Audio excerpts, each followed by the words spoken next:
गांव की सरहदें मिट्टी की दीवारों से बनी थीं जो खेतों को आसमान से मिलाती महसूस होती थीं और फिजा में मिट्टी की खुशबू रची बसी थी। दूर तक फैली हरियाली इस गांव की पहचान थी, जिसका नाम सरसब्ज था, जहां लोग सूरज निकलने से पहले जागते और गुरूब तक मेहनत करते थे। घरों की बनावट सादा थी, मिट्टी के मकान, घास की छतें और सह में एक आध खजूर का दरख्त। मगर उन सब में एक घर ऐसा था जो खामोशी में भी सुकून बांटता था।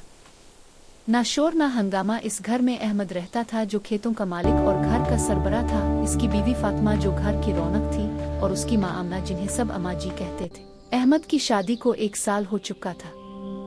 फातिमा शहर से आई थी, मगर गांव की मिट्टी में इस तरह घुल मिल गई थी जैसे वो यहीं की हो। अम्मा जी ने इसे पहले दिन से बेटी माना और फातिमा ने उन्हें माँ का दर्जा दिया। ये रिश्ता लफ्जों से नहीं, अमल से बना था। सुबह की पहली किरण के साथ फातिमा चूल्हे की तरफ बढ़ती। कुछ देर बाद अम्मा जी आ जाती और दोनों मिलकर दिन की तैयारी करती। अहमद खेतों को जाता तो दिल में सुकून की दुआ होती। गांव में मोहब्बत का अंदाज अलग था। लोग एक दूसरे की मदद बना कहे करते थे। बुआई के दिनों में पड़ोसी एक दूसरे के खेतों में हाथ बटाते थे। एक दिन चचा रहीम की बिक्री गुम हो गई तो फातिमा और अम्मा जी ने मिलकर तलाश की। दुआ और कोशिश रंग लाई और चचा रहीम ने कहा कि तुम्हारी मोहब्बत गांव की शान है। कुनवे पर औरतें पानी भरते हुए एक दूसरे के दुख सुख सुनते।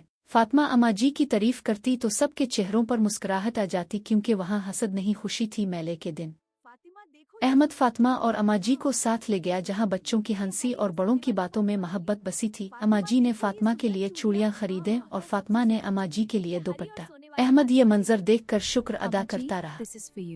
रोजमर्रा की जिंदगी में ये मोहब्बत आंखों से झलकती थी। फातिमा चाय बनाती तो अम्मा जी मुस्कुरा कर प्याली थाम लेती। एक दिन अम्मा जी बीमार हुईं तो फातिमा ने खुद जड़ी बूटियां लाकर दवा बनाई और अम्मा जी ने कहा, बेटी तो मेरी जान है। शाम को अहमद लूटता तो दोनों के चेहरे खुशी से खिल उठते। कहानियां, हंसी और खामोश लम्हे रिश्ते को मजबूत करते गए। एक दिन अम्मा जी और फातिमा ने खास मौके पर चिकन कोरमा बनाया। मिट्टी के चूल्हे पर जलती लकड़ियों, भुनी प्याज की खुशबू और मसालों की महक ने घर को भर दिया। जब कोरमा तैयार हुआ और दस्तरखान बिछा तो ये सिर्फ खाना नहीं बल्कि मोहब्बत की तस्वीर थी। वक्त गुजरता गया, गांव की जिंदगी की सख्ती अपनी जगह रही, मगर इस घर का सुकून कायम रहा। अहमद बीमार पड़ा तो फातिमा ने दवा लाई और अम्मा जी ने दुआएं की। फसल कट्टी तो धुई और सब ने मोहब्बत बांटी। बरसों बाद अम्मा जी बूढ़ी हो गईं तो फातिमा ने माँ बनकर खिदमत की और अहमद ने जान लिया कि जिस घर में सास माँ बन जाए, बहू बेटी और बेटा उन दोनों का मुहाफिज हो, वो घर जन्नत बन जाता है। क्योंकि मोहब्बत शोर नहीं बल्कि सुकून है। और गांव की मिट्टी सिखाती है कि खामोशी में ताकत और रिश्तों में